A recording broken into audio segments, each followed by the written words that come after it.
श्री स्वामी समर्थ. आपलं घर स्वच्छ आणि प्रसन्न असावं अशी प्रत्येकाचीच इच्छा असते आणि त्यातच झाडू किंवा केरसुनीला आपण लक्ष्मी मानून तिची पूजा करत असतो. असं म्हणतात की स्वच्छता जिथे जिथे साक्षात लक्ष्मी तिथे तिथे. याच कारणामुळं लक्ष्मी पूजनाच्या दिवशी या झाडूची देखील पूजा केली जाते. तर आज आपण या व्हिडिओमध्ये लक्ष्मी पूजनासाठी झाडू कधी खरेदी करावा, पूजा कशी करावी, तसेच जुन्या झाडूचे आपण काय करावे आणि झाडू घरात कुठे ठेवावा व कुठे ठेवू नये, तसेच वास्तुशास्त्रानुसार झाडू वापरण्याचे नियम याविषयीची अगदी महत्त्वपूर्ण माहिती आपण अगदी थोडक्यात जाणून घेणार आहोत. तर संपूर्ण महत्त्वपूर्ण माहिती जाणून घेण्याकरिता व्हिडिओ शेवटपर्यंत पहा. तसेच चॅनलवर जे नवीन आहे त्यांनी चॅनलला सबस्क्राईब करा, जेणेकरून आपले असेच येणारे नवनवीन माहितीमय आणि भक्तिमय व्हिडिओ तुमच्यापर्यंत पोहोचत राहतील. तसेच व्हिडिओ पाहत असताना व्हिडिओला लाईक करायला विसरू नका. दिवाळीच्या आधी एक दिवस धनत्रयोदशी साजरी करण्यात येते आणि या दिवशी सोने, चांदी, भांडी इत्यादी वस्तूंची खरेदी केली जाते आणि याला विशेष महत्त्व दिलं जातं. असं म्हणतात की संपत्तीचा देव कुबेर यामुळं आपल्यावर प्रसन्न होतो आणि आपल्यावरती धनाचा वर्षाव करत राहतो. याशिवाय दिवाळीच्या दिवशी झाडू खरेदी करणं अत्यंत शुभ मानलं जातं. तसेच झाडूला लक्ष्मी मातेचं रूप देखील मानलं जातं. असं म्हणतात की दिवाळीच्या दिवशी झाडू खरेदी केल्यानं घरामध्ये सुख शांती येते आणि संपत्तीमध्ये वाढ होते. यासोबतच घरातील गरिबी देखील दूर होण्यास मदत होते. दिवाळीच्या दिवशी झाडू खरेदी करण्याबाबत आणखी देखील एक समज असा आहे की असं केल्यानं म्हणजेच दिवाळी दिवशी झाडू खरेदी केल्यानं देवी लक्ष्मी माता आपल्या घराबाहेर पडत नाही आणि म्हणूनच दिवाळीच्या दिवशी तुम्हाला झाडू खरेदी अवश्य करायचं आहे.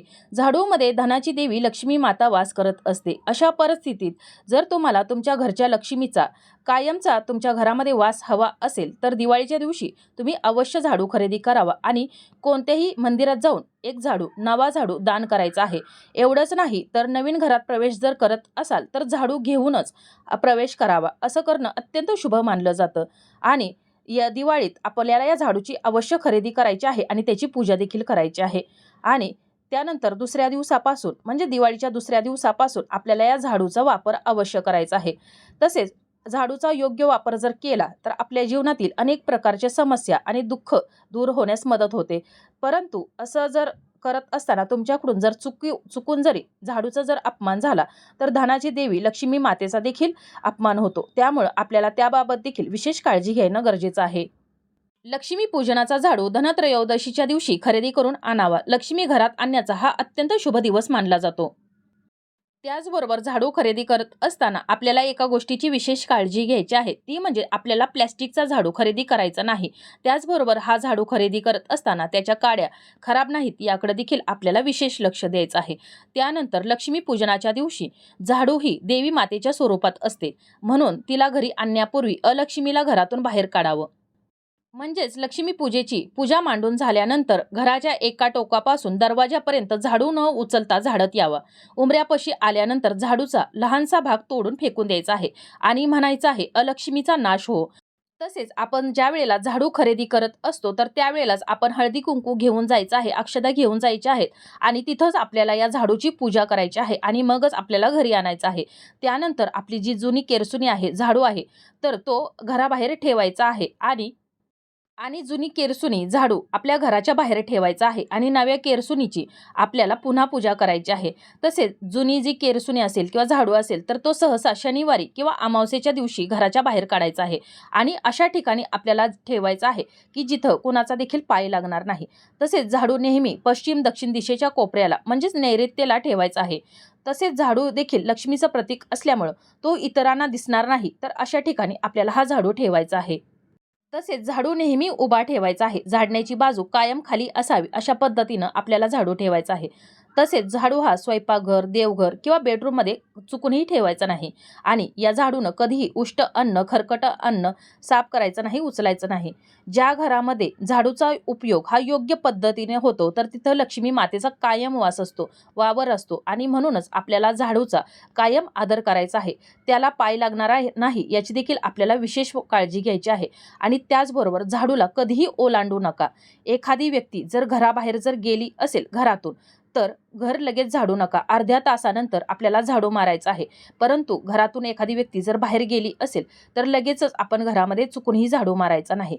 त्यानंतर जर तुम्हाला तुमच्या स्वप्नामध्ये जर झाडू दिला आहे तर तो शुभ संकेत मानावा, परंतु तुम्ही कोणाला देखील झाडू भेट स्वरूपात द्यायचा नाही. झाडू ही लक्ष्मी स्वरूप असल्यामुळं आपल्याला झाडू चुकूनही कोणालाही दान किंवा भेट म्हणून द्यायचे नाही. तसेच आपल्या घरातील ही लक्ष्मी आपल्याला व्यवस्थित सांभाळून ठेवायची आहे, त्याची आपल्याला विशेष काळजी देखील घ्यायची आहे. तसेच या लक्ष्मी पूजेच्या दिवशी आपण नवीन झाडू खरेदी करून आणल्यानंतर आपण लक्ष्मी पूजा झाल्यानंतर स्वच्छ जागेवरती हा झाडू उभा करून ठेवायचा आहे आणि त्याला हळदी कुंकू लावून अक्षता वाहून त्या झाडूची आपल्याला विशेष पूजा करायची आहे.